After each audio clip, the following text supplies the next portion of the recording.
Good afternoon এইস কিচেনের বন্ধুরা। এইস কিচেনে সবাইকে স্বাগত। আজ আমি বানাবো পাইনাপেল শিরা। পাইনাপেল শিরা বানাবার জন্য এখানে আমি নিয়েছি একটা আনারস, আর সাথে নিয়ে নিচ্ছি 150 সুজি, হাফ বাটি খোয়া, কিছু ড্রাই ফ্রুটস আমন্ড, কাজু, কিশমিশ এবং পেস্তা। এগুলো পরিমাণ মতো নিয়ে নিয়েছি। প্রথমে আনারসটাকে বেশ ভালোভাবে কেটে এরকম ছোট ছোট টুকরো করে নিতে হবে। তারপরে ড্রাই ফ্রুটসগুলোও কিন্তু একটু ছোট করে কেটে নিয়েছি। এরপর মিডিয়াম ফ্লেমে একটি কড়া বসিয়ে কড়াইয়ের মধ্যে 2 চামচ ঘি দিয়ে দেবো ড্রাই ফ্রুটসগুলো ফ্রাই করার জন্য। দেখুন কাজু আমন্ড এগুলো দিয়ে দিয়েছি এবং পেস্তা এগুলো দিয়ে হালকা ফ্রাই করে তারপরে কিশমিশটা লাস্টে দিয়েছি। এইগুলো ফ্রাই করা হয়ে গেলে এবার কড়া থেকে তুলে নেব। ওই একই ঘিয়ের মধ্যে সুজিগুলোও কিন্তু হালকা করে ফ্রাই করে রাখবো। ফ্রাই করার সময় অবশ্যই খেয়াল রাখতে হবে গ্যাসের ফ্লেমটা লোতে রাখতে হবে। দেখুন সুজিটাও কিন্তু হালকা ফ্রাই করে তুলে নিয়েছি। এবার কড়াইয়ের মধ্যে 1 চামচ ঘি দিয়ে দেবো।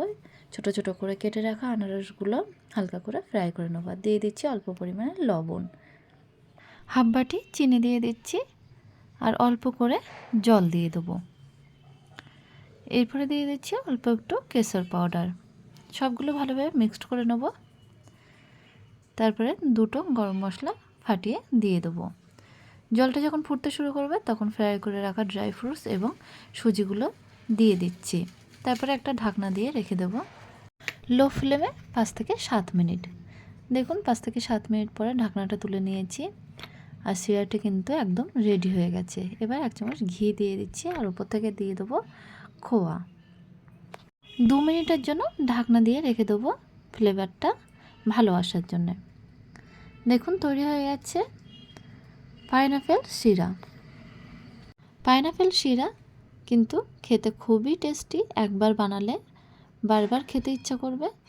একদিন বাড়িতে ট্রাই করে দেখতে পারেন। আশা করছি ভীষণই ভালো লাগবে। আর যদি ভালো লেগে থাকে তাহলে অবশ্যই ভিডিওতে একটা লাইক করবেন।